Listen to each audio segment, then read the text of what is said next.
He vanished in the middle of the forest in front of 6 witnesses. And when he came back, he was not the same. Yep, buckle up, boys and girls. I have a feeling this one is gonna be a bumpy ride. Yep. This story takes place in 1975, deep in the forests of Arizona. A group of loggers were finishing their work for the day, driving back through the remote stretch of the woods. It was already getting dark, and like most nights, nothing unusual was expected. Just another drive out of the forest. But that's when they saw it, a bright light hovering between the trees. Tonight, we are discussing the most credible UFO abduction case in history. So stay tuned, because you won't want to miss this one.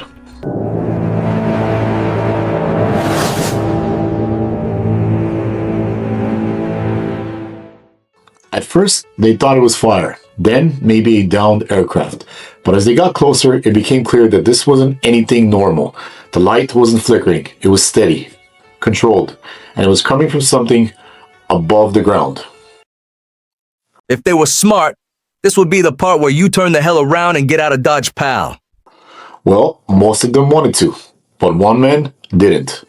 That man was Travis Walton. He stepped out of the truck. He walked towards the light. No hesitation, no fear, just curiosity.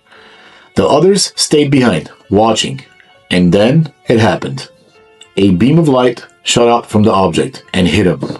As a matter of fact, it hit him so hard, it threw him back many feet behind and onto the dirt.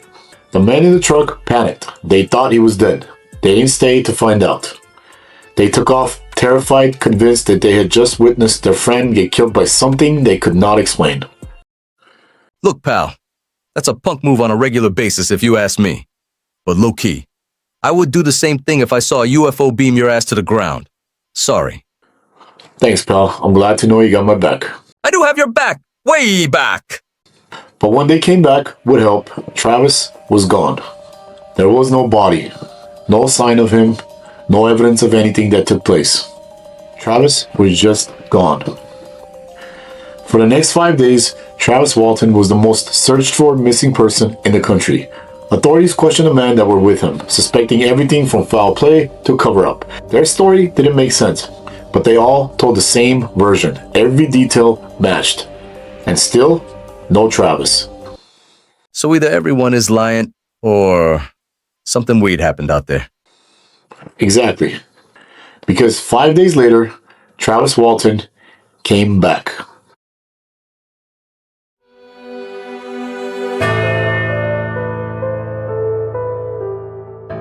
He was found alive, disoriented, and confused. He had no clear memory of where he had been for the last 5 days. No explanation of how he survived. No idea how 5 days had passed. To him, it only felt like hours. At first, he struggled to remember anything at all. Over time, fragments started to come back. Not like a clear story, more like flashes, images. He described waking up in a strange environment. Not in the forest, but somewhere else entirely. A room that didn't look human. Figures around him that did not move like people. He said he panicked, fought back, tried to escape. And then, everything went dark again. Now, you can take this in a lot of different directions. Some people believe Travis Walton experienced a classic UFO abduction. Others think it was a psychological response to trauma, a way for his mind to fill in the gaps of something that he just could not process. But here's what makes this case different. He wasn't alone. 6 other men saw the same light, saw the same object, and saw him get hit. And they all told the same story, independently under investigation. Because now it's not just about one person's memory. It's about multiple witnesses describing the exact same impossible moment. And when you step back and look at this case differently, it starts to sound familiar. A remote forest, a sudden disappearance, no trace, no explanation. Bingo! This is starting to connect to your missing 411 theories now? Yup, it sure does. And what if it's not isolated? Because this isn't the only case where someone disappears in a remote area and comes back changed. There are many reports of people losing time, being found miles from where they were originally seen, acting differently, remembering things that just don't make sense. And what if these are not separate events? What if they're happening in the same type of places for the same reasons? So I'm starting to think that the containment theory might not be insane after all. You might be onto something, kid. Unfortunately, you might be right. Because if something happened to Travis Walton out there in the forest, then the question isn't just what happened, but whether he was ever supposed to come back at all.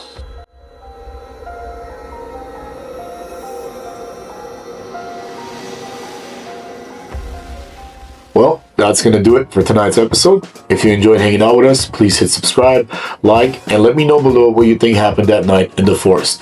That really helps the channel grow, and maybe with enough channel growth, I can find a partner to better co-host than this guy. What the hell do you mean, champ? I'm the friggin' best! For sure, you're definitely 1 in a million, champ. 10. 10 million. Touche, pal. Well, as always, I'm your host, Adam. That's Bear. Until next time, be good or be good at it.